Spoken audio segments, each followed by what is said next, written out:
D'abord, je vous remercie de votre présence.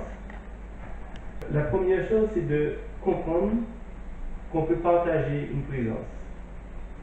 Et ça, je crois que c'est le plus important. Et on va essayer au fur et à mesure d'approfondir cette présence, pas individuelle, mais collective. Et grâce à cette conscience-là, on pourra donc échanger et partager quelque chose de précieux. Alors, j'ai fait pour vous un petit décorum. En haut, c'est la spiritualité. À votre gauche, qui représente le pilier de gauche, c'est l'offrande. Et à le pilier de droite, pour ceux qui connaissent, c'est le cadeau.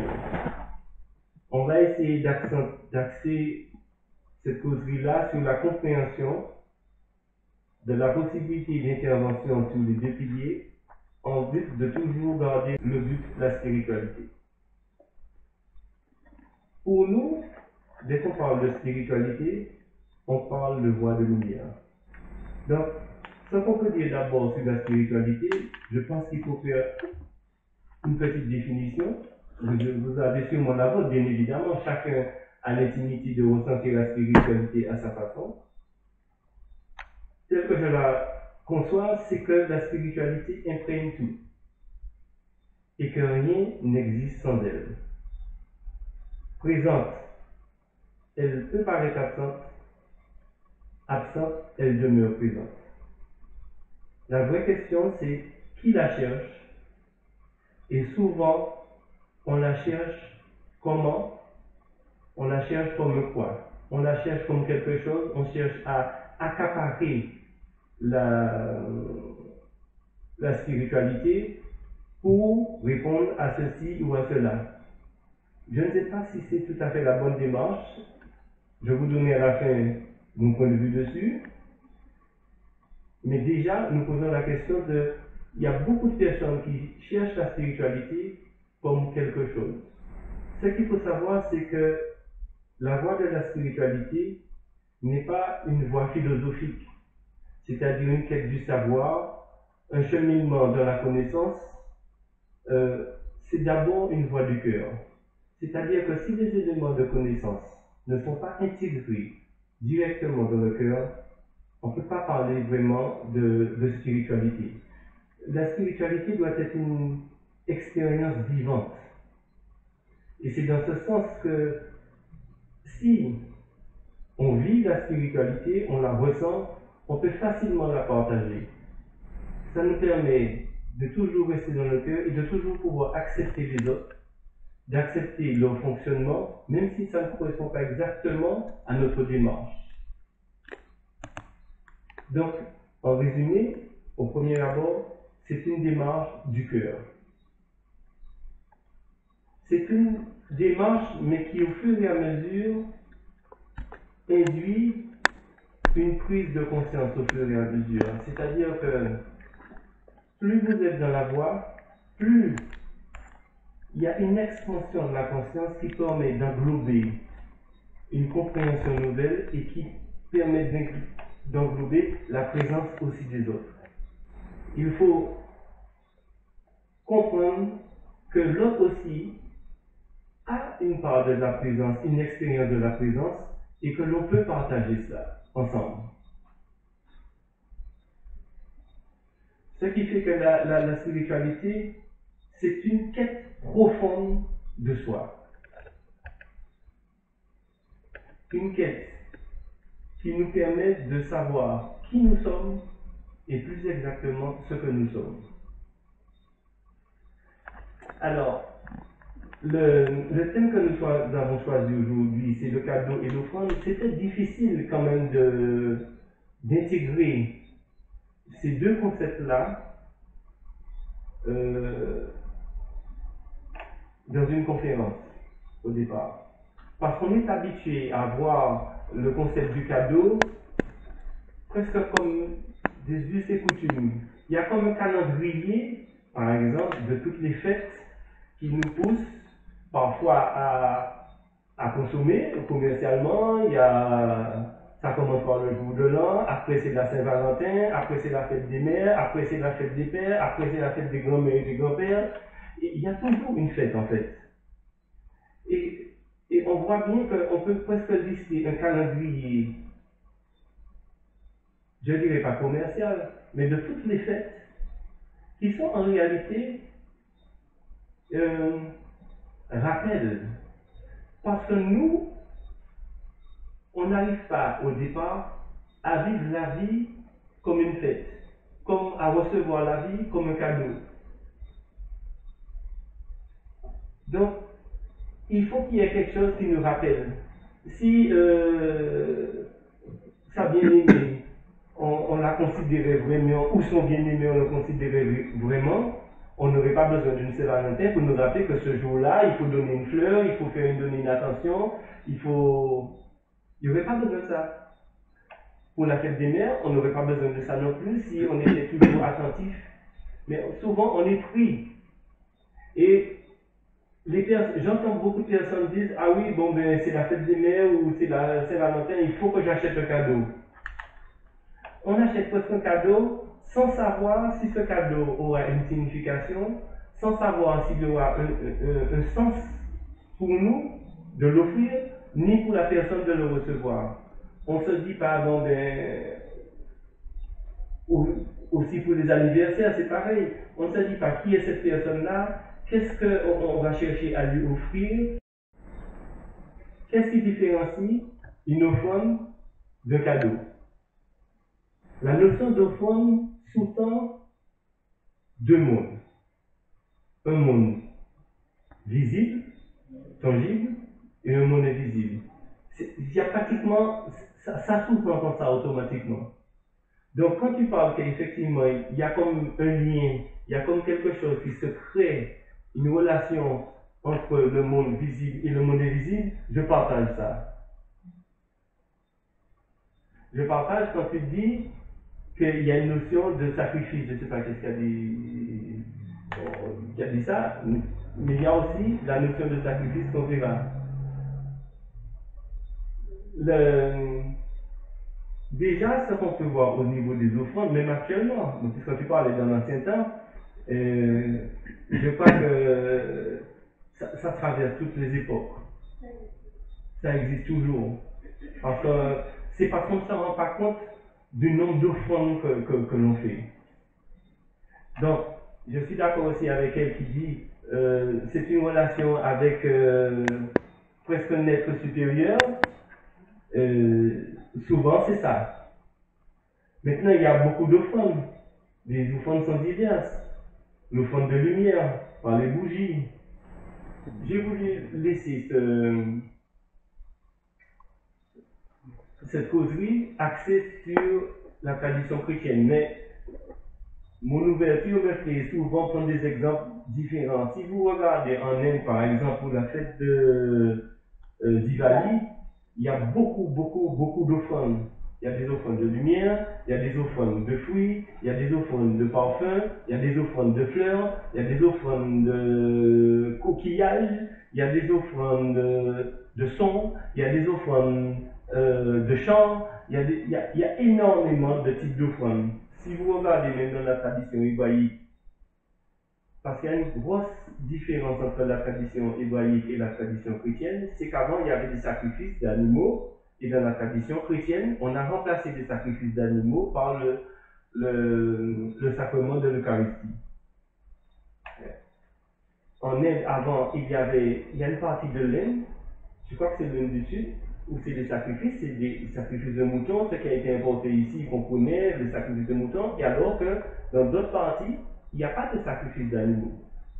C'est que des fleurs, que des noix de coco, où il n'y a pas de sacrifice de sang, c'est-à-dire où il n'y a pas de sang versé. Parce que ce que tu dis, là, tout à l'heure, quand tu as parlé de sacrifice, il faut savoir, on le voit très simplement, l'offrande avant, dans certaines civilisations, nécessitait le sacrifice de sang. C'était de verser le sang. Parce que la bête elle-même était utilisée pour partager, pour nourrir toute une région, pour tout un ensemble de gens.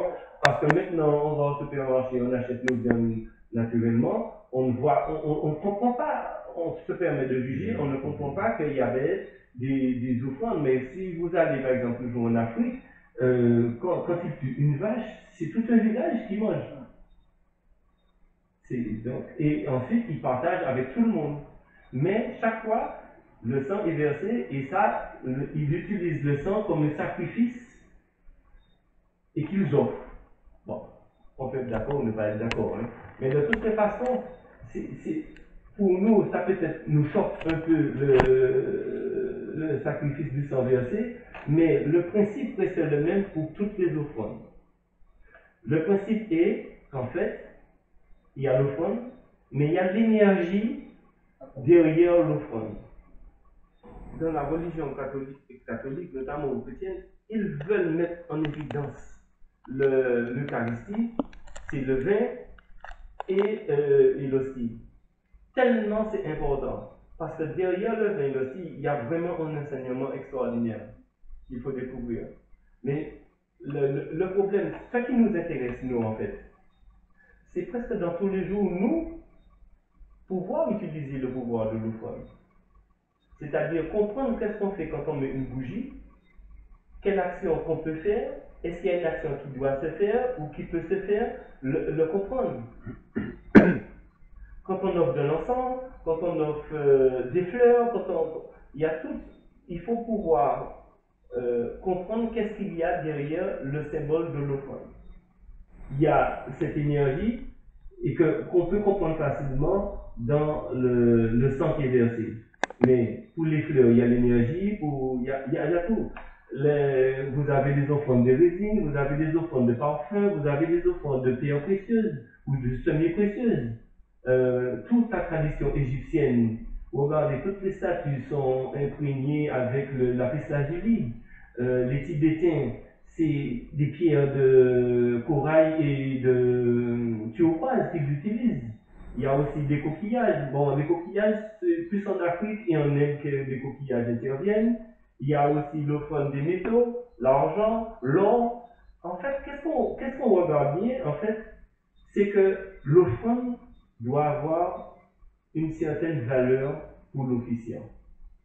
Une valeur peut-être matérielle, mais parfois aussi une valeur de confection de l'offrande.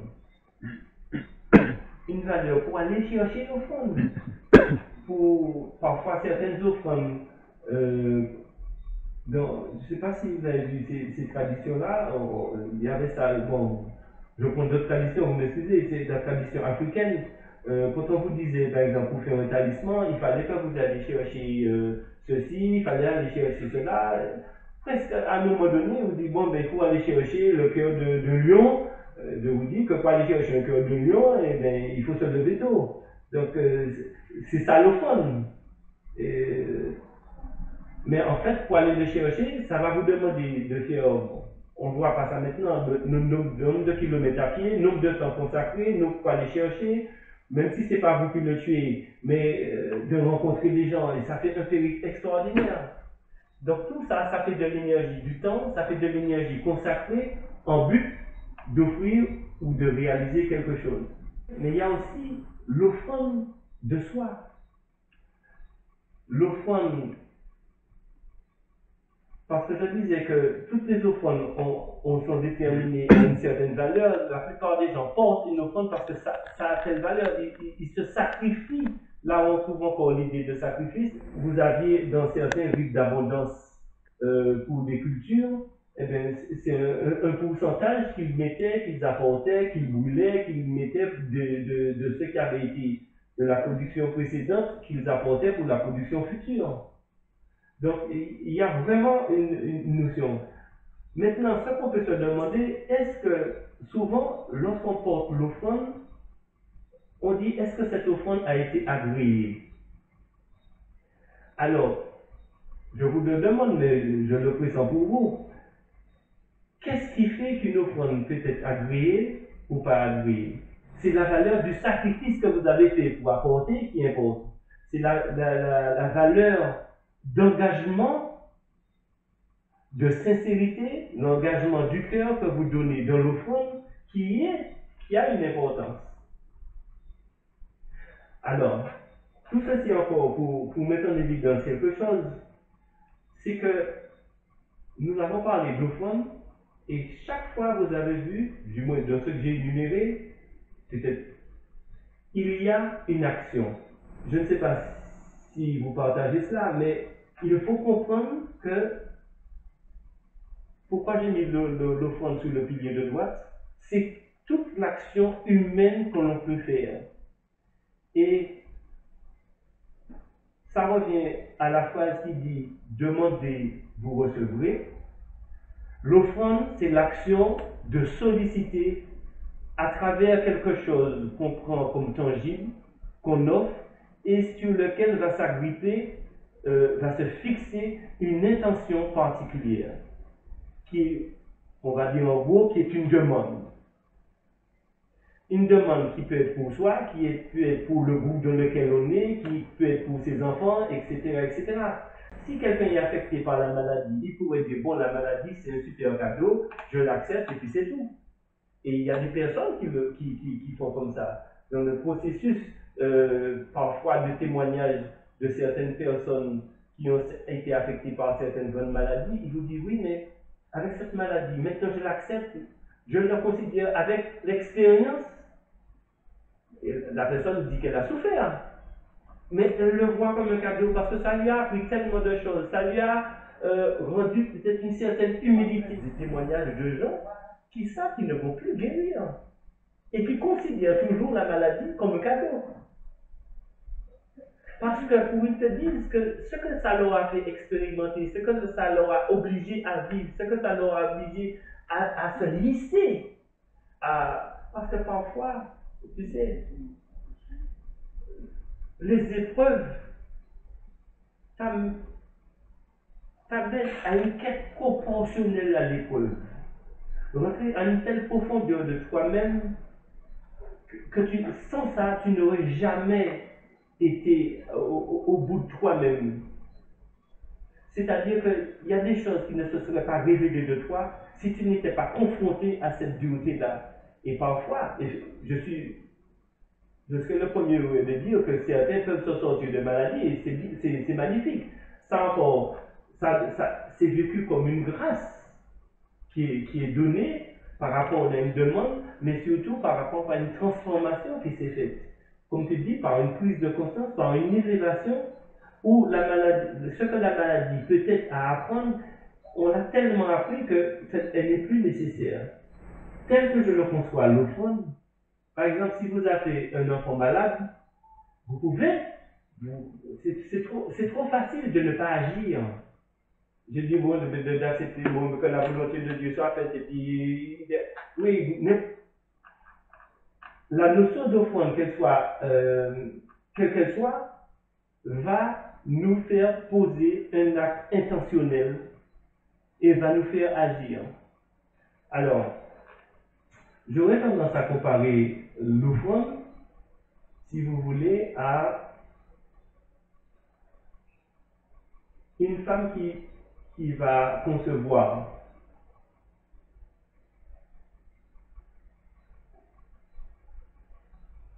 Quand le spermatozoïde rencontre l'ovule, il y a une conception qui se fait. Après, il y a la grossesse. Mais la conception, c'est-à-dire cet apport énergétique qui est donné par l'offrande, va servir à la maturation pendant un certain temps pour déboucher ensuite, tu peux appeler ça la grâce, tu peux appeler ça un cadeau, tu peux appeler ça comme tu veux, mais quelque chose qui va être donné. Donc, si l'on comprend bien, il y a vraiment une relation entre l'offrande et le cadeau qui est une relation de donner et de recevoir. Pas seulement sur ça c'est une illustration, c'est une symbolique que j'exprime comme ça, mais qui existe pas en tout cas, qui peut exister dans d'autres secteurs. Si on veut recevoir, il faut quand même donner. Il faut d'abord donner. Et matériellement, je ne dirais pas matériellement, pour le vue terrestre, on sait que si on va voir même quelqu'un qui nous reçoit chez lui, pour un anniversaire, pour une fête, pour une invitation quelconque, on apporte quelque chose. Donc on arrive, on dit tiens, voilà ce que je t'ai apporté. Donc c'est quelque part, mais avant même d'avoir peut-être embrassé la personne ou d'avoir mangé la moindre chose qu'elle ait préparée pour nous, vous apportez déjà. Donc vous donnez, vous offrez déjà. Donc il y a un acte qui est important et l'offrande vient toujours avant de recevoir. Comme la conception vient toujours avant la manifestation d'un enfant ou bien la grossesse. Il y a une conception au départ. C'est-à-dire qu'il y a une énergie qui est là, sur laquelle peut-être ça ne dépend pas de nous que, je dirais, que l'offrande soit agréée ou pas agréée. Ça ne dépend pas de nous.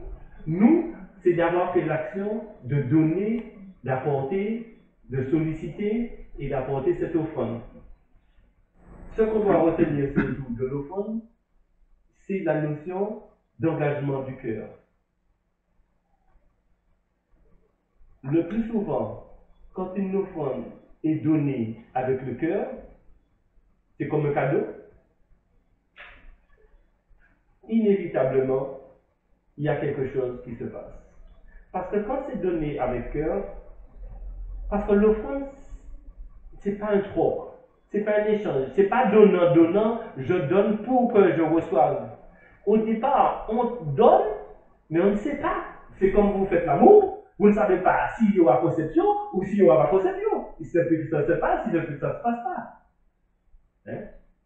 Donc c'est ça qu'il faut. Le caractère de l'offrande, le fait d'offrir, il doit avoir un désintéressement. Il y a un engagement, une action, mais en même temps un désintéressement par rapport. Pourquoi? Parce que quelque part, ce n'est pas de notre fait. On ne peut rien faire pour que cette offrande soit acceptée, agréée. On peut que l'offrir. Ça, c'est notre action. Maintenant, je voudrais quand même attirer l'attention sur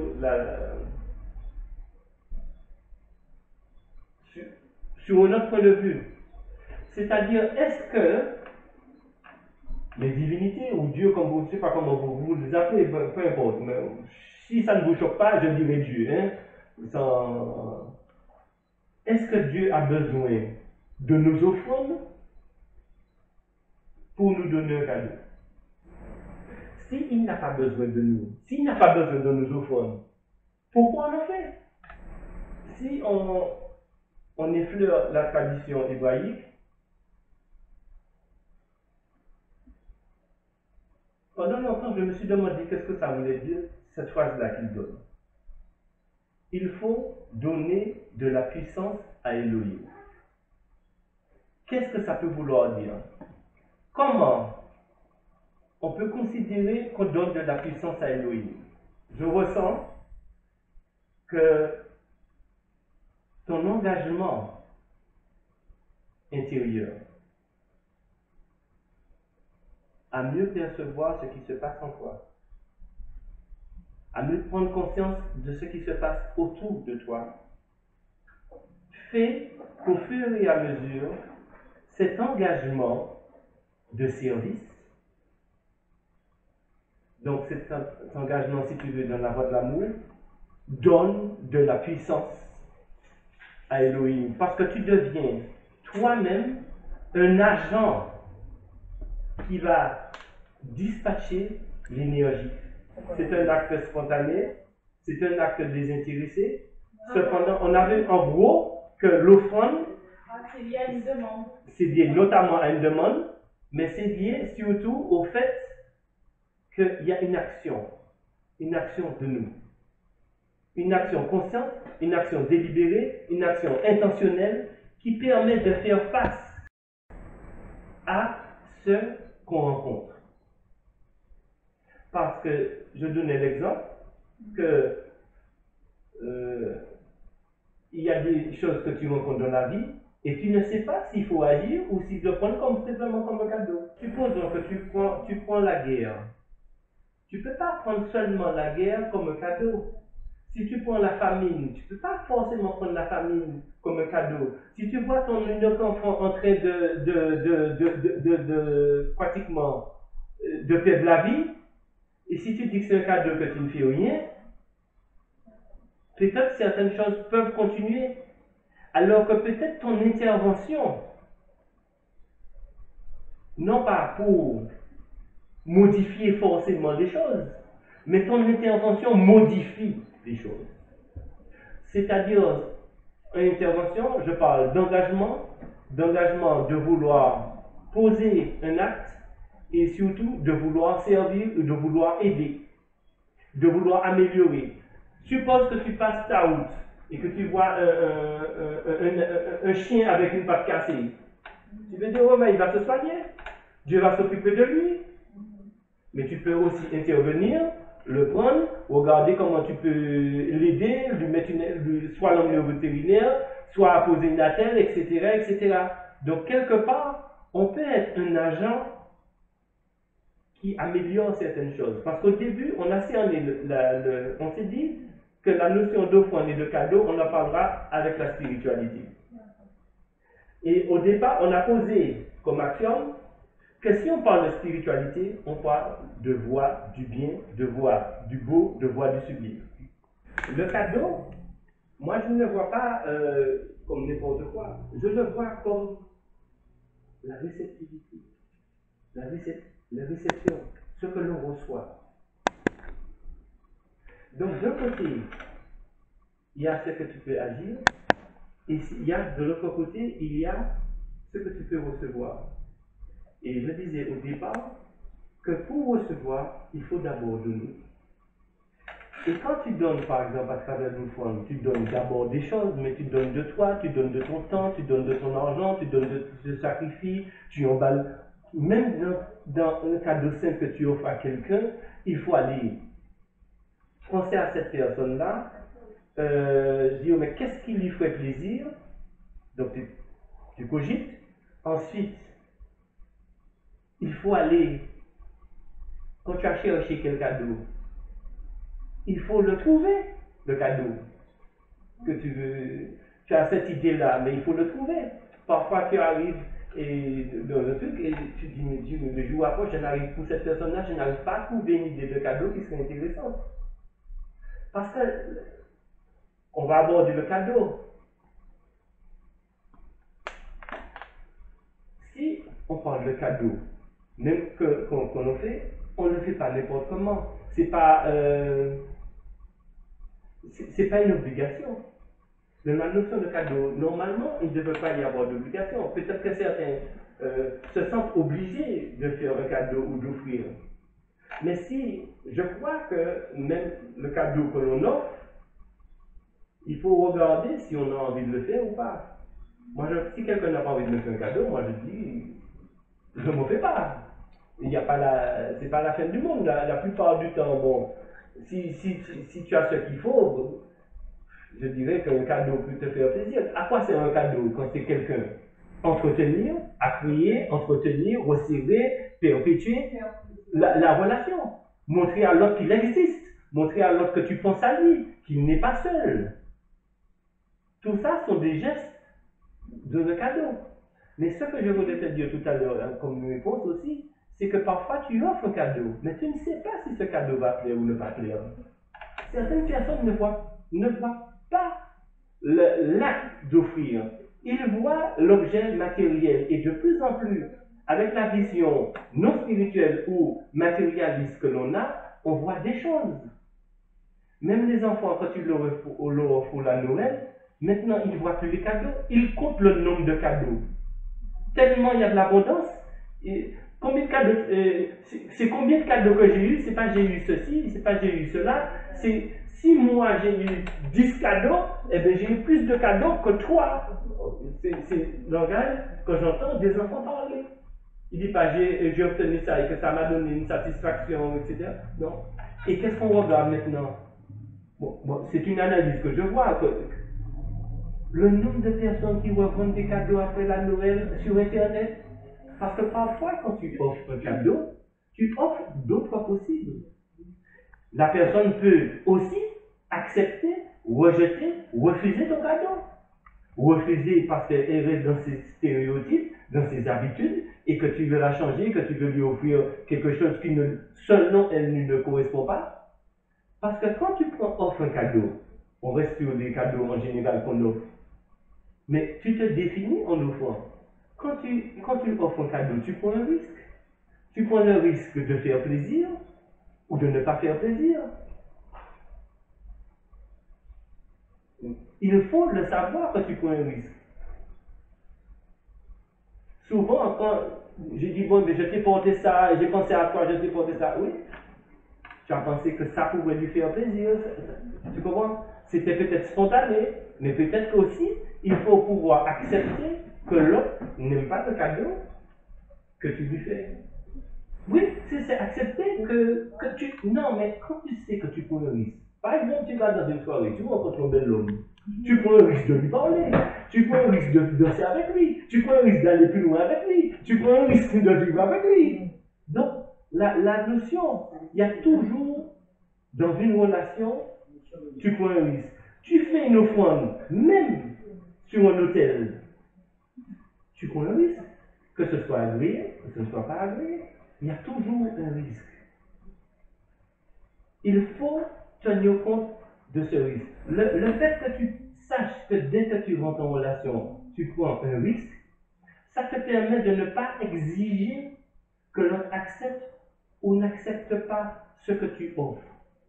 Si on prend la tradition chrétienne, est-ce que l'offrande, le sacrifice de Jésus, tout le monde l'a compris? Peut-être pas. Est-ce que tous les chrétiens l'ont compris? Peut-être qu'ils s'y forcent. Peut-être qu'ils essaient. Mais peut-être pas. Donc, dès que tu es en relation, tu prends un risque. Quand tu sais ça, si au départ, normalement, quand tu offres quelque chose, normalement tu offres quelque chose qui a un sens pour toi et éventuellement pour l'autre.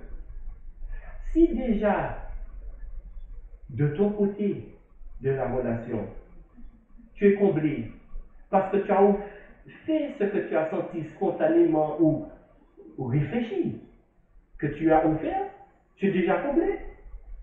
Dans l'acte d'offrir, tu as été comblé. Ce n'est pas forcément la façon dont le cadeau est reçu que ça te comble. C'est un surplus. C'est comme, exemple, j'arrive, je dis bonjour, tu ne me réponds pas. Mais selon moi, je viens note que j'ai porté attention, que j'ai repéré, que j'ai reconnu, etc. Et je dis bonjour, il ne me répond pas. Il a le droit de ne pas répondre. Et en plus, les cadeaux que l'on offre, pas forcément qu'ils soient utilisables tout de suite, pas forcément qu'on comprenne la valeur tout de suite. Tu peux même, ça arrive tout le temps. Je vois des clients qui offrent des livres, par exemple, à d'autres personnes. Tu peux offrir un livre, la personne dit, ah, bon, c'est ça qu'on m'a offert.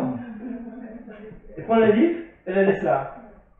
Déjà, elle ne l'a pas jeté ou elle ne l'a pas revendu sur Internet. Bon, tant mieux. Et peut-être 3 ans après, elle me dit, je vais regarder qu'est-ce que Muriel m'avait donné là. Quand elle voit ça, elle dit, bonjour, mais c'est extraordinaire. Mais 3 ans avant, elle n'a pas pu en prendre cas, en faire cas. Et donc, parce que le sens du cadeau que tu voulais, que tu lui as proposé, la possibilité que tu lui as voulu lui faire découvrir, elle n'était pas prête pour ce moment-là. Mais ça ne veut pas dire qu'elle ne sera jamais prête. Et c'est pour ça que quelque part, lorsque toi-même tu dois faire le cadeau, tu dois rentrer dans le fait d'offrir, tu dois être désintéressé. Tu dois être désintéressé, comme tu es gratifié aussi que la personne te remercie ou que tu dis, mon Dieu, vraiment j'avais besoin de ça, ça te m'a pile poil, tu as vraiment une intuition sublime.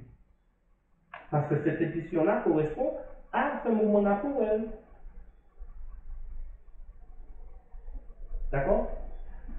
Je voulais revenir juste encore sur la notion des 2 piliers. lorsque, dans la tradition chrétienne, comment on tombe à peu près dans cette période-là, la période de Noël, qui est la naissance du Christ, etc.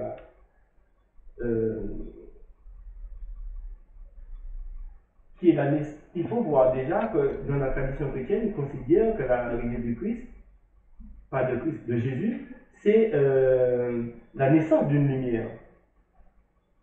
Et quelque temps après, 3 rois et mages viennent faire une offrande particulière. Ils sont de loin, ils ont laissé le royaume qu'ils gèrent, ils ont laissé leur occupation, leur tout, pour venir jusqu'à lui porter l'encens, la myrrhe et l'or. Et parfois on entend, mais on ne comprend pas. Il est dit roi mage. Il n'est pas dit roi, il n'est pas dit mage seulement, c'est le roi, c'est la royauté et mage en même temps. Donc si vous voulez, déjà là, il n'y a pas de trait d'union, mais il aurait pu y avoir un trait d'union. Dans la tradition hébraïque, on parle de Melchisédek. La plupart d'entre vous ont entendu parler de Melchisédek. Melchi veut dire roi, Sédek veut dire justice, roi de justice.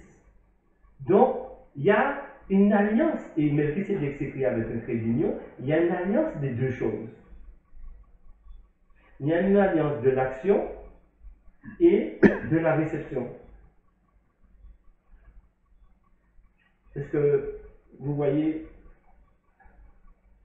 au-dessus, nous avons mis la spiritualité, parce que si nous sommes dans ça, nous cautionnons ça ensemble, mais les moyens d'action sont les deux piliers, l'offrande, parce qu'on agit intentionnellement, et quelque part, quand on a fait l'offrande, si elle est exaucée ou pas exaucée, on réceptionne. On peut réceptionner rien du tout, comme il n'y a pas une obligation de résultat. Mais dans notre attitude, c'est-à-dire qu'il y a un moment donné où on va agir et il y a un moment donné où on arrête d'agir. Du moins, l'action devient différente. Je prends un exemple. Quand on fait l'offrande, quand on pose l'acte d'offrir, généralement, on accompagne d'une demande. Demandez, vous recevrez. Demandez, fait passer à ce qui n'existait pas du tout à l'existence. Mais avoir une existence ne veut pas dire encore que c'est manifesté. C'est-à-dire que, pour prendre un exemple, il y a 2 personnes, hommes-femmes, à ce moment-là, ont un rapport. Il peut y avoir une conception, ou il ne peut rien avoir. S'il y a une conception, il faut qu'il y ait une gestation. Et gestation ne veut pas dire forcément qu'il y aura naissance. Vous avez des exemples où les enfants sont morts-nés. Donc à n'importe quel moment, Muriel, la notion de risque est là. La notion de risque, la notion d'imprévisibilité. Le caractère fondamental, tel que je l'ai vu, de la vie, c'est l'imprévisibilité. Je ne sais pas si beaucoup de personnes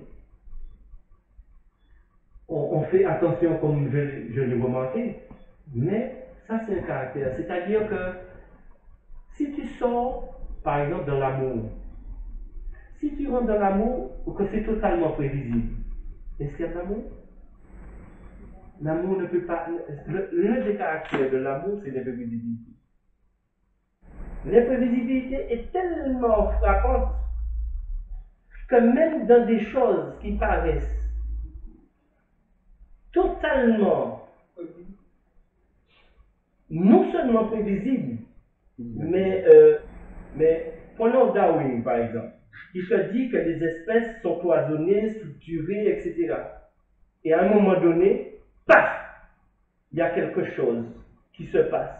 Il fait qu'un ADN il fonctionnait de telle façon, qui donnait tel résultat, paf, il y a quelque chose qui se passe et ça donne quelque chose de complètement nouveau, de complètement imprévisible. Politiquement parlant, n'importe quoi tu regardes, tout est imprévisible. Aujourd'hui tu aimes, aujourd'hui tu es indifférent, demain tu peux aimer et demain tu peux ne pas aimer. Les personnes me font un peu sourire quand ils disent ils maîtrisent. Mais tu ne peux rien maîtriser. La première des sagesses, c'est de comprendre que tout est imprévisible et que tu ne peux rien maîtriser. Les gens pensent qu'ils peuvent maîtriser. Ils peuvent avoir l'arrogance de croire qu'ils maîtrisent. Mais en amour, qu'est-ce que tu maîtrises? Mais ta vie, tu ne la maîtrises pas. Je dirais que tu te lèves demain matin, tu ne maîtrises pas. Parfois, l'offrande, justement, essaie de compenser. Et ça, c'est fondamentalement important de comprendre que l'offrande a une partie d'énergie. Essaie de compenser, d'apporter une énergie supplémentaire qui va compenser un certain nombre de choses qui peuvent arriver. Ils vont pas provoquer, mais ils vont essayer de compenser, d'atténuer. On prend l'exemple de la maladie, on le trouve normal. On aurait pu dire, mais si la personne a la tête de cancer, tu n'as qu'à le laisser crever tranquillement. Non, le médecin fait de son possible pour soulager et éventuellement guérir le mal. Donc, si tu veux, sur ça notamment, il y a toujours sacrifice, mais transfert d'énergie. Dans l'offrande, il y a un transfert d'énergie. Mais tu ne peux pas, au départ, connaître l'issue. Mais tu peux prendre le risque. Tu peux tenter. Tu peux tenter. Prendre le risque avec foi. Donc, à un moment donné, je posais la question, mais est-ce que c'est utile de l'offrande? Oui. Parce que la bénédiction a besoin de support.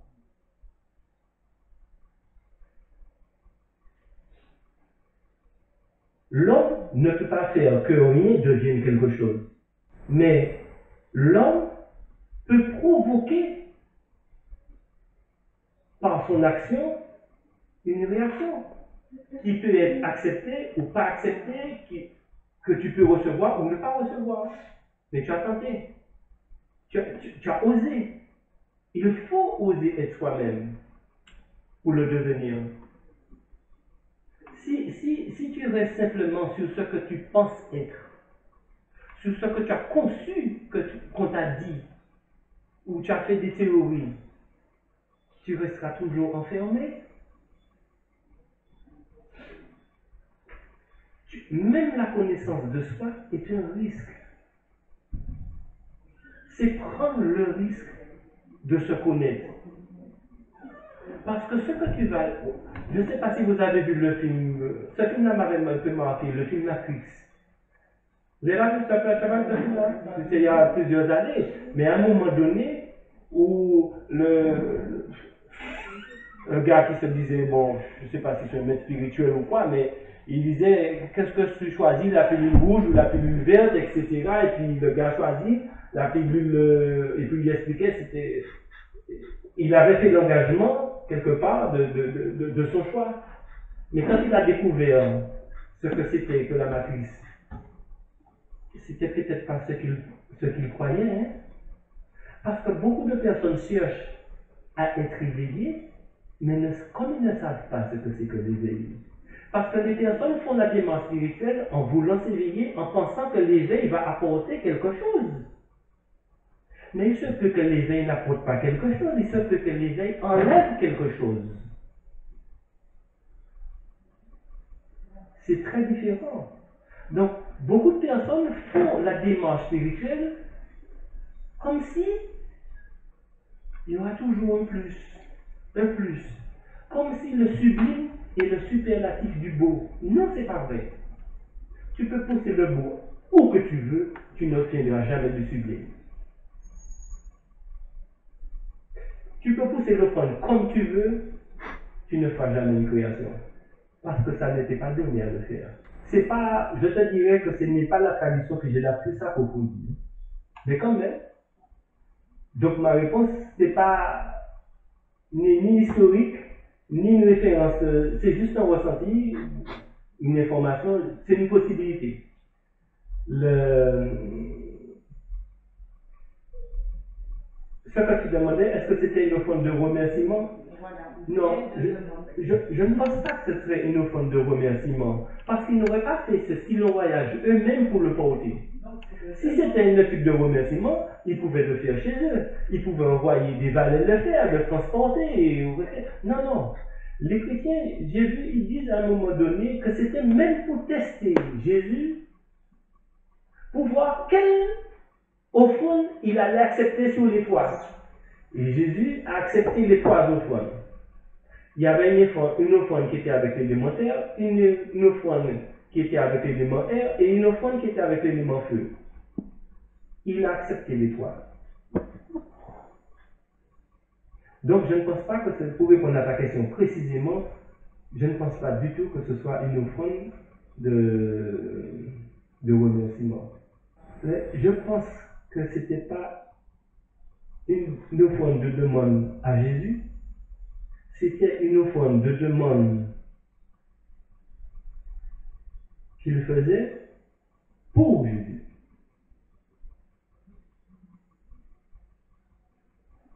Ce que je pense qui est différent. Parce que justement, il était Jésus, mais il n'était pas Christ encore. Dans la tradition, ce que lui disait à un moment donné, disait à un moment donné, certains éveillés, parce que c'était des rois mages. Donc, le mot roi mage veut dire éveillé. Quelque part. C'est ça que ça veut dire déjà. Donc, c'est ce qu'il faut voir aussi, et pour répondre aussi à ta question, ils avaient le don des langues. J'en ai entendu parler. C'est-à-dire, ils avaient chacun des pouvoirs parce qu'ils étaient mages et parce qu'ils étaient rois. Et ils savaient qu'ils étaient rois et ils savaient qu'ils étaient mages. Donc, ils avaient autorité sur les deux mondes. Ils jouaient en relation sur les deux mondes et ils venaient faire un travail différent pour justement la destinée, peut-être, de Jésus. Là, c'est une supposition. Tu vois la différence?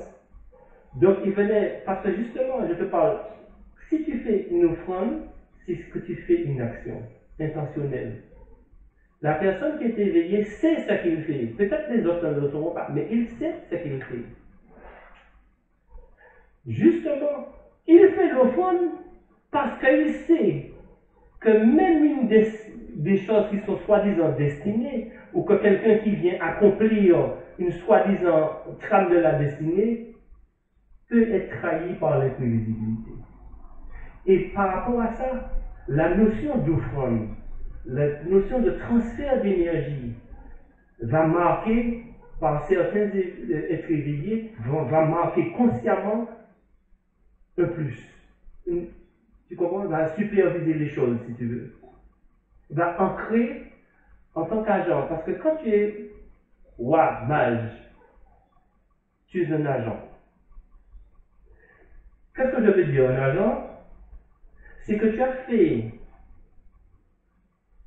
spirituellement un développement qui te place, si tu prends la notion de la Kabbale, qui te place sur une séphira supérieure qui n'existait même pas.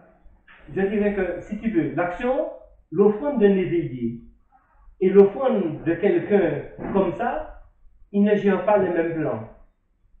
La plupart d'entre nous, on va faire une offrande, elle va correspondre à notre plan terrestre, de protéger notre famille, d'avoir une bonne récolte, de garder notre travail, de ceci, de cela. Et ce n'est pas une mauvaise chose, c'est ce qui te concerne, c'est ce dont tu es conscient. Mais quelqu'un qui s'est engagé, par exemple, dans le service, qui ne pense plus forcément qu'à ses besoins. Donc ses besoins deviennent collectifs. Pourquoi ces besoins deviennent collectifs en tant qu'agent? Parce qu'en connaissance de soi qu'il a découvert, il a découvert que nous partageons tous la même présence. Ce qu'il fait n'est pas personnel. Le roi mage a perdu toute notion de personne. Alors, la terre, c'est l'or, c'est un minerai qui sort de la terre. Le feu, c'est l'encens, puisque c'est la sève d'arbre qui va être brûlée. Et le parfum, myrrhe, il y a l'encens de myrrhe, mais ils ont apporté du parfum de myrrhe. Donc le parfum correspond à l'élémentaire. C'est pas que je ne veux pas te répondre, c'est qu'il y a des actions, il y a des niveaux d'action selon l'engagement et l'éveil des êtres. Si tu n'as pas atteint ce degré-là, tu ne peux pas comprendre ce qui peut être fait ou ce qui doit être fait. Donc tu restes toujours à la fréquence qui correspond à ce à quoi tu t'identifies. Si tu t'identifies à ta personne, si tu prends la personne, le corps même comme étant essentiel, tous tes offrandes seront en rapport avec ça. Tu vas faire une offrande pour avoir un bel homme, tu vas faire une offrande pour avoir une belle femme, tu vas faire une offrande pour que l'homme continue à t'aimer, etc. Parce que tout est lié à ta personne. Mais l'individu qui s'est déconditionné, qui s'est affranchi de l'idée d'être une personne, ne pense plus comme une personne. Il pense comme un ensemble. Il pense comme un ensemble. Il pense comme une présence. Par exemple, toi, tu as conscience, si tu fais attention, d'être présent. Donc tu as une certaine présence qui est liée à ton corps. Mais ça ne veut pas dire forcément que la présence est liée à ton corps. La présence est perçue par ta conscience dans ton corps, parce que c'est ton corps qui te limite.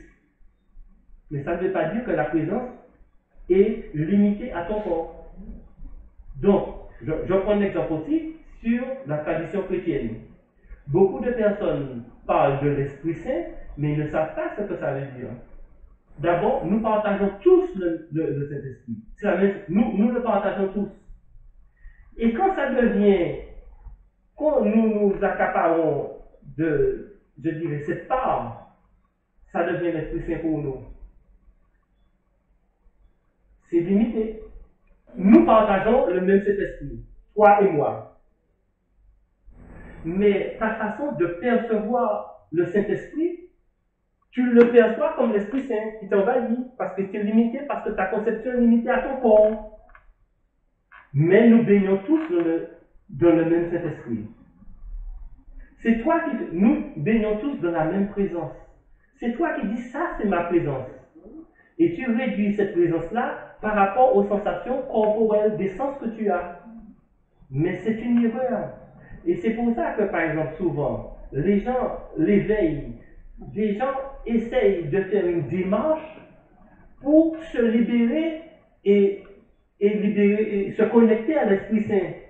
Mais tu es en permanence connecté à l'Esprit Saint.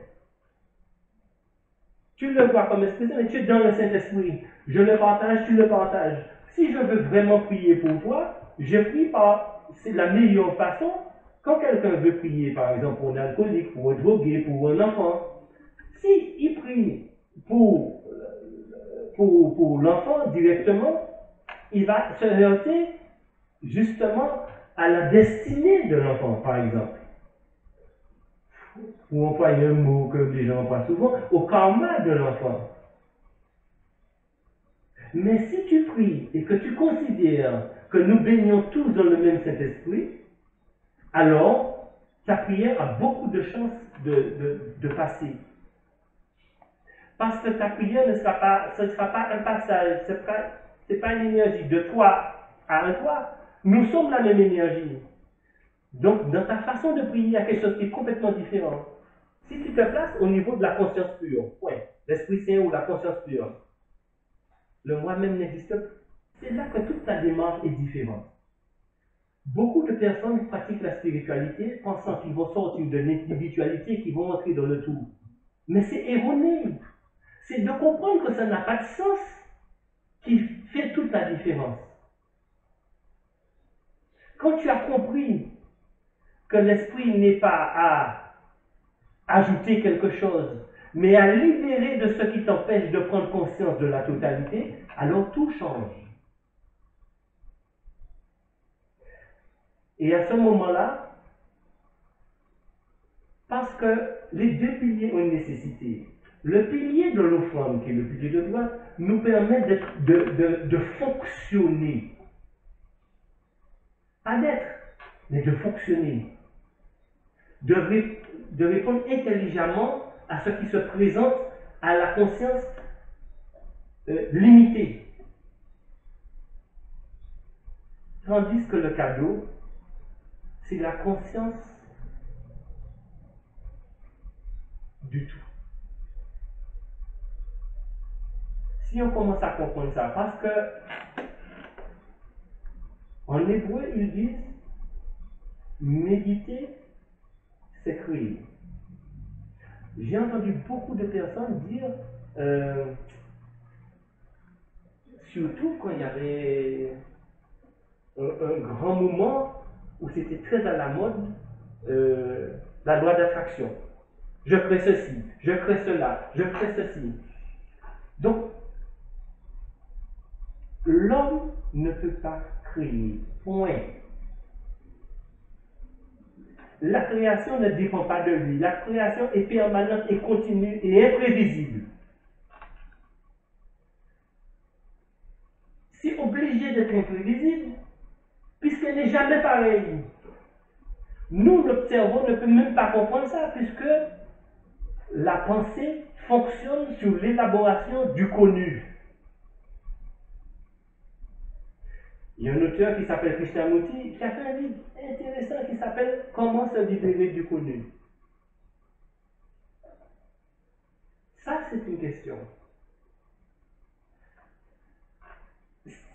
C'est pas de faire quelque chose qui va te libérer du connu, c'est de comprendre que tu es le tout. Que la création, tu ne la fais pas, elle se fait en toi. Ça change tout.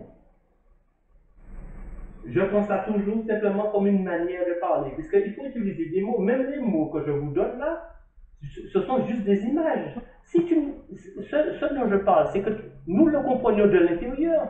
Il y a l'expérience qui traduit ça.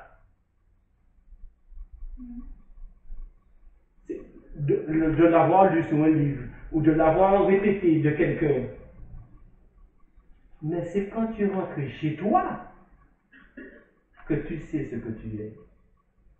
Alors, le chez toi est encore une image, juste des mots, des allégories, pour faire le symbolisme. Tout le symbolisme que j'ai mis en place pour vous faire comprendre quelque chose, notamment, c'est juste... ouais, c'est une image, hein? Un support pour aider à une compréhension mutuelle, pour que ce qui doit être compris soit compris de l'intérieur. Parce que quelque part, on a pris l'habitude, d'après nous, de comprendre par les mots et les phrases. Mais on ne comprend pas par les mots, on ne comprend que par le cœur. C'est pas les mots. C'est pas si tu lis tel livre, ou si tu lis, je sais pas moi, la guérison cette année. C'est des mots. C'est des mots dans la conscience de quelqu'un. C'est des mots qui ont été organisés dans une conscience. Mais ça peut t'ouvrir à quelque chose. C'est quelque chose sur lequel, le problème c'est que l'ouverture, tu n'as aucune maîtrise dessus. Ça peut se faire. J'ai bien aimé à un moment donné un auteur qui s'appelait, il y avait Krishnamurti que tout le monde connaît, mais il y a un autre gars qui s'appelait U.G. Krishnamurti. Et on lui a demandé un jour, mais comment vous avez eu cette prise, cette conscience-là, etc. Il a dit, si vous voulez, je peux vous dire comment ça m'est arrivé, peut-être que ça va vous donner envie de le faire. Il dit, j'ai fait un accident de voiture, quand j'ai fait l'accident de voiture, je suis tombé sur un arbre, la voiture a heurté un arbre, et après ma conscience a changé. Alors, ouais. Souvent, on suit des soi-disant maîtres. Je dis soi-disant, c'est pas péjoratif, puisque c'est nous qui les portons comme des maîtres. Eux-mêmes ne se considèrent pas comme des maîtres. C'est nous qui les considérons parce que quelque part, nous les considérons comme des maîtres parce que ça nous sécurise. Ça nous empêche de faire le travail d'ouverture. Ça nous c'est exactement comme si on va les mettre comme on va à l'ombre de manguier. Et puis on est content. On mange des mangots, on est à l'ombre du soleil. Ça nous sécurise. Ça nous offre le facteur d'imprévisibilité. La conscience peut s'ouvrir à n'importe quel moment. Le moment donné dans la démarche de spiritualité, c'est quelque part, à un moment donné, à force d'avoir collecté des informations, tu comprends que les informations sont trompeuses. À un moment donné, je ne sais pas, tu cherches quelque chose et puis tu finis par comprendre que la voie dans laquelle tu cherches, tu ne vas rien trouver. Alors, un lâcher-prise s'installe. Une autre forme de compréhension. Parce que le corps est tellement... Il vit l'intelligence. Quand une goutte d'eau ne peut pas passer par là, elle passe par autre part. Donc, quand tu ne peux plus passer par le schéma habituel qu'on t'a appris, que tu as cautionné, que tu t'es identifié, que tu t'es enfermé dedans, et que tu vois que ça ne correspond plus à ce que le cœur sent et ressent, ce que l'esprit veut vivre, ça s'éclate. Exactement comme un poussin sort d'une coquille. Pourquoi ça à ce moment-là? Pourquoi c'est pas à ce moment-là? Pourquoi ça se fait? Ce sont des questions stupides. Quand moi j'ai parlé au départ le terme spiritualité, pour étayer, pour redonner maintenant une nouvelle définition, c'est la conscience pure. C'est le Saint-Esprit. La spiritualité imprègne tout, je vous ai dit. Rien n'existe sans elle. Absente, elle est présente. Présente, elle paraît absente. Si on médite vraiment sur ça, et je sais pourquoi, je vous ai donné au départ, qui la cherche? Avec un point d'interrogation, et surtout comme un quoi. À partir du moment que ta quête est dans un quoi, tu ne peux pas connaître la conscience. Tu peux la fabriquer. Tu peux la conceptualiser. Tu peux vivre toute une vie sur un concept de la conscience pure que tu as inventé. Et tout ce qui est dit sur le Saint-Esprit, tout ce qui est dit sur la conscience pure, tout ce qui est dit sur l'absolu, et tout ce qui est dit sur la présence, c'est la même chose. Tout ce qui est dit sur l'amour, c'est la même chose. Amour, présence, absolue, conscience pure, Saint-Esprit, appelez-le comme vous voulez, c'est la même chose. C'est la source de tout. Le problème, on est tellement préoccupé à une démarche qu'on oublie de regarder qui est ce que l'on est. Ce que l'on est, personne d'autre que nous-mêmes ne peut le découvrir. Les maîtres qui disent des choses, à chaque époque, un maître va dire quelque chose à des personnes. C'est relaté dans les livres, on lit les livres. Mais si vous ne ressentez pas ce qu'il a voulu dire, ou ce qui est passé par lui à ce moment-là, et si vous ne le ressentez pas directement dans le cœur, rien ne bougera. Oui, l'esprit peut sembler un peu plus savant, mais en connaissance, c'est rien. Il n'y a pas de connaissance sans amour. C'est aussi simple que ça. Et toute la démarche de connaissance, si vous prenez l'amour, tout ce que vous découvrez, selon vous, logiquement, parce qu'on connaît énormément de choses, mais parce que c'est spiritualité ou connaissance, subitement on sent qu'on ne peut plus rien faire. On sent qu'on ne sait plus rien. Mais à partir du moment que tu es dans la quête et que tu t'écartes de toi-même pour chercher quelque chose d'autre, pour essayer d'être dedans, tu deviens exactement, vous savez comme quel animal? Même pas comme un mouton. comme un Bernard l'ermite qui rentre dans une coquille et puis qui vit dans la coquille et qui croit que c'est chez lui. C'est tout. Alors, lorsqu'il va trop grandir, il sort de cette coquille-là, il va dans une autre coquille.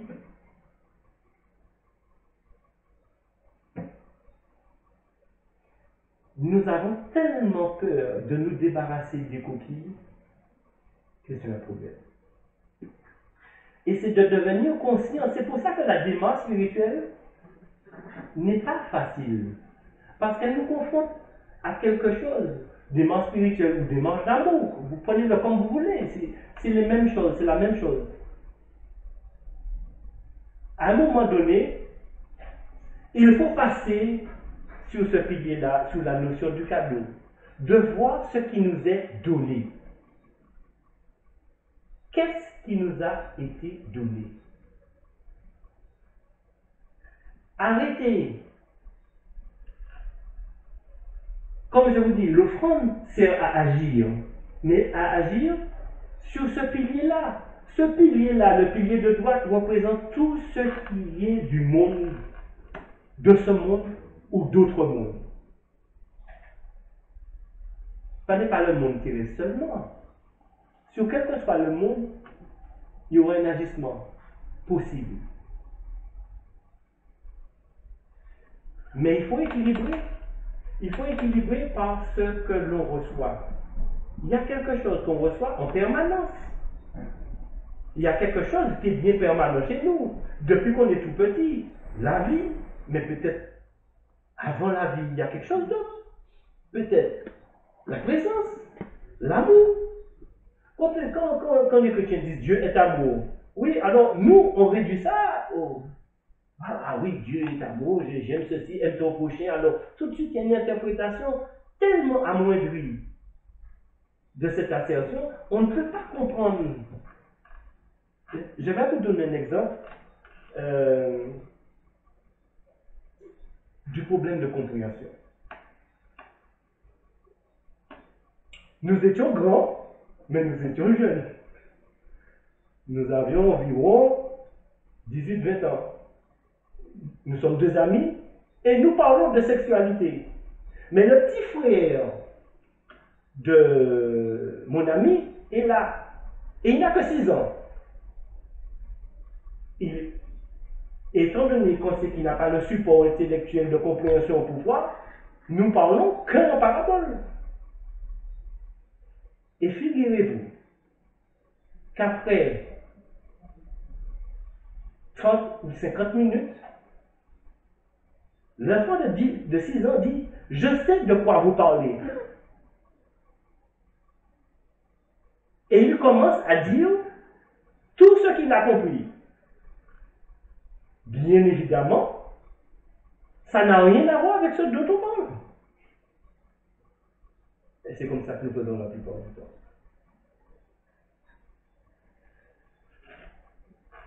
C'est pour ça que dans la Kabbale, ils disent, quand quelqu'un vous parle, vous devez savoir de quel séphiraï, d'où il vous parle. Si c'est qu'aveugle touche un éléphant, il y a une blague comme ça en Inde. Celui-là touche la pompe, il dit ça, c'est telle chose. L'autre touche la jambe, ah, c'est un pilier. L'autre touche le bas du ventre, ah, c'est. Donc chaque personne donne ce qu'il a ressenti avec ses sens. Et selon l'endroit où il touche. Donc souvent la connaissance est quelque part, c'est un peu dangereux. Les livres, je m'excuse, j'en vois beaucoup. C'est un peu dangereux parce qu'on se pose, on pense que on est apte parce on peut faire de la licence à lire tous les livres. Je ne parle pas tous les livres, et j'enlève tous les livres, les mauvais livres. Hein? Donc, je parle que du livre axé sur la spiritualité. Mais malgré ça, on ne peut pas tout lire parce qu'on n'a pas le niveau de conscience pour intégrer. Et intégrer ce qui est dit, c'est-à-dire sentir dans nos tripes ce qui passe à travers les mots et les expressions. De ce fait, on fera toujours une interprétation des paroles et une interprétation qui nous arrange. Une interprétation qui conforte notre compréhension du moment, mais qui n'a rien à voir. Il éveille. C'est pas lui qui t'éveille, c'est toi qui t'éveille. Parce qu'aucune personne ne peut t'éveiller. C'est toi. Et je ne dirais même pas c'est toi qui t'éveilles, ça s'éveille en toi. Quelque part, il faut de plus en plus abandonner la prétention de croire qu'on fait quelque chose. Et c'est là que ce pilier-là devient important. Accepter les choses comme elles viennent. Accepter ce qui est. Et quand je dis ce qui est, il ne faut pas l'entendre ce qui est comme une photo.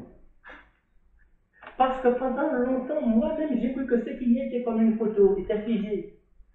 Quand on dit ce qui est n'est jamais pareil. Ce qui est toujours imprévisible. Ce qui est toujours une création continue. Donc très souvent, on entend ce qui est et on a un flash d'image figé, fixe, qui reste dans notre esprit et sur lequel on court après. La méditation n'est pas la fabrication d'une prison légère de mon esprit qui m'intéresse. La méditation, c'est capter le courant de vie. Découvrir ce qui se fait en moi. Ce qui passe, qui traverse mon esprit. Il y a un kabbaliste qui disait, est-ce que la pensée est bonne pour penser? Alors, la pensée, accent aigu, pour penser, R. Parce que l'acte de penser, c'est quelque chose d'autre. L'acte de penser peut se faire dans l'offrande. Mais la pensée complète disparaît quand on est dans le cadeau. Si on est dans l'émerveillement, non, parfois, très souvent, un don, un cadeau, un cadeau peut provoquer un émerveillement, un sentiment infini de reconnaissance. Pas forcément formulable, cette reconnaissance, mais présente. Et c'est s'habituer à rester dans cette présence qui n'est pas fixe, qui est important. Ça, c'est le don de soi. Ce qu'on reçoit nous est donné. Par qui? On ne sait pas. Ce n'est pas notre problème. Mais au moins, si tu deviens conscient que quelque chose t'est donné, par exemple la vie, par exemple la présence, et cette présence est indépendante de ton âge, pas même de qui tu es, mais cette présence était peut-être même avant ta naissance, puisqu'elle était déjà présente à ta conception. Peut-être que quand tes parents étaient déjà en train de se zailler, la présence était déjà là. Elle n'avait pas de corps, elle n'était pas limitée, mais elle était là. La présence, nous baignons tous dans la même présence. C'est comme si nous allons à la mer et puis nous disons, bon, ben, cet espace de mer-là, c'est à moi. Il faut aussi se débarrasser de l'idée, c'est ma présence. C'est juste la présence. Nous partageons tous la même présence.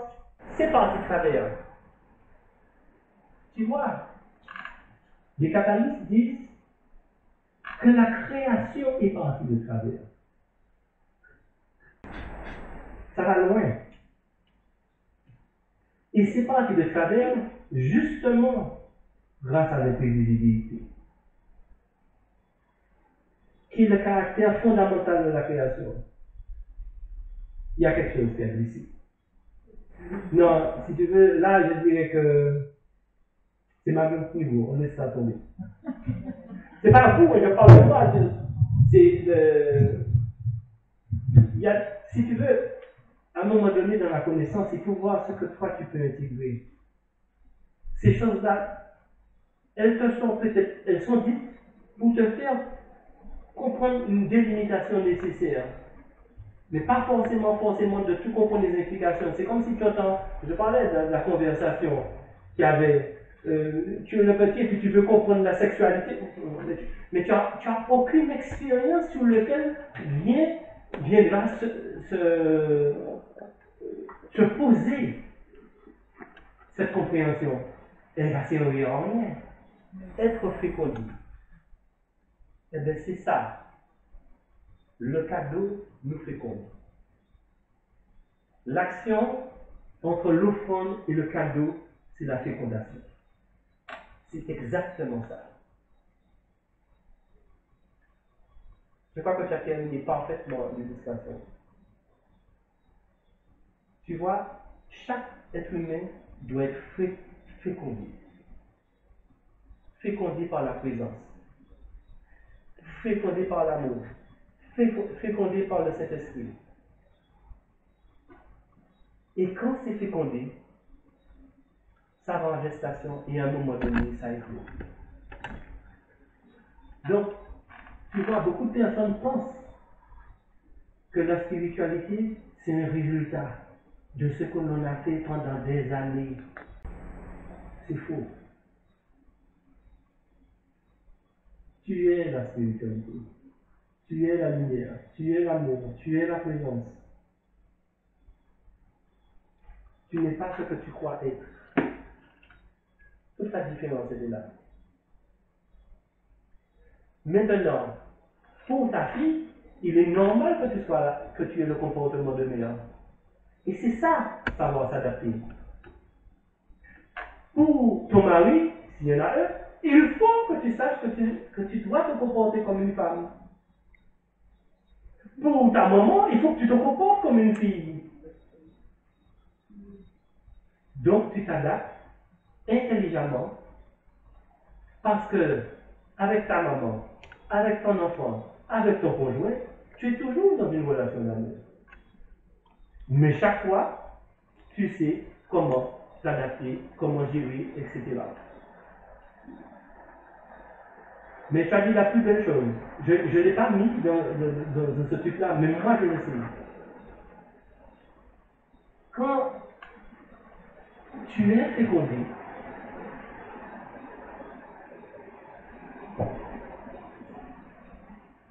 je ne connais pas correctement la tradition chrétienne.